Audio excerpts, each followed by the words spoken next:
once again, my partner and I are advocating that women should not be allowed in combat.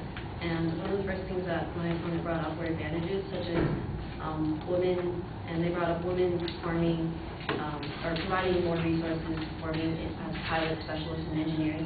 And while these women do serve admirably in their roles, I'd like to restate my point earlier that the military is about defense and not about placing, for equality. And it seems that women are perfectly suited for these roles without putting them in danger or putting them in situations where they can't handle the physical stresses and so on. They also stated that women tend to score higher in exams, and that'll lead to being more successful in combat.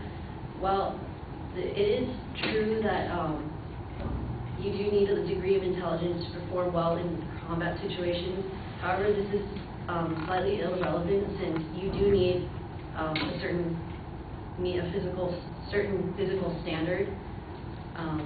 In addition, they brought up that women bring a significant number of women into combat roles in the Army. And so assuming that women would be allowed to volunteer, the overall number would be insignificant. Assume there are approximately a total of 130,000 women in the military. 10% of those women, like my partner brought up, would be out of commission because they are pregnant. Another 3.4% of that number alone would be able to meet the standards equal to the male mean score. And 14% of that number would actually volunteer for a combat role.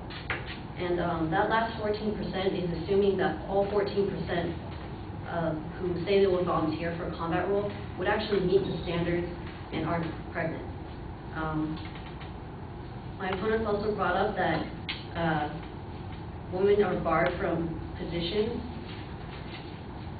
And again, I'd like to restate that the military is about defense. And Elaine Donnelly, the director of the Center for Military Readiness, has stated that feminist civilians fail to understand that combat squadrons will have a serious and dangerous job to do. They should not be treated as just another career opportunity.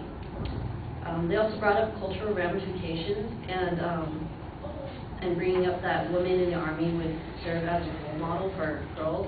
But realistically, how many of you really can name off a lot of even male veterans of the Army who they actually look up to? They also brought up that it doesn't matter if you're male or female as long as you can do the job. According to Heather Horn in the article Pros and Cons of Allowing Women in Combat Roles, women on average do not have the physical capability to lift a fully loaded male soldier who has been wounded under fire in order to save his life. Even average-sized men have that capability. No one should have to die because women do not. So pretty much that this is stating that most women aren't able to save their male fellow soldiers in cases like that. In addition, they brought up examples of women who have been awarded for their service in the military recently. However, these are special circumstances, and there's a clear difference between performing in a single combat situation versus being actually placed in a combat unit for several months.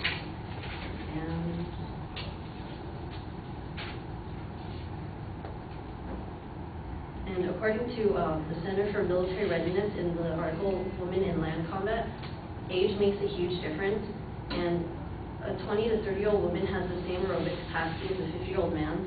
So pretty much they wouldn't be able to keep up with their male counterparts who are of the same age.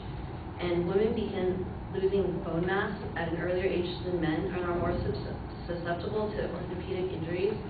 So any woman who's selected for combat at a young age would probably not survive to a full career end, so up until when people would retire. And in addition, a 1988 study of Army recruits, this was found in a 1992 Presidential Commission on the Assignment of Women in the Armed Forces. They found that women were found to be more vulnerable to exercise-induced injuries than men, with 2.13 times greater risk for lower extremity injuries and 4.71 times greater risk for stress fracture. And men sustained 99 days of limited duty due to injury, while women incurred 481 days of limited duty. So for these reasons, my partner and I believe that women should still be barred from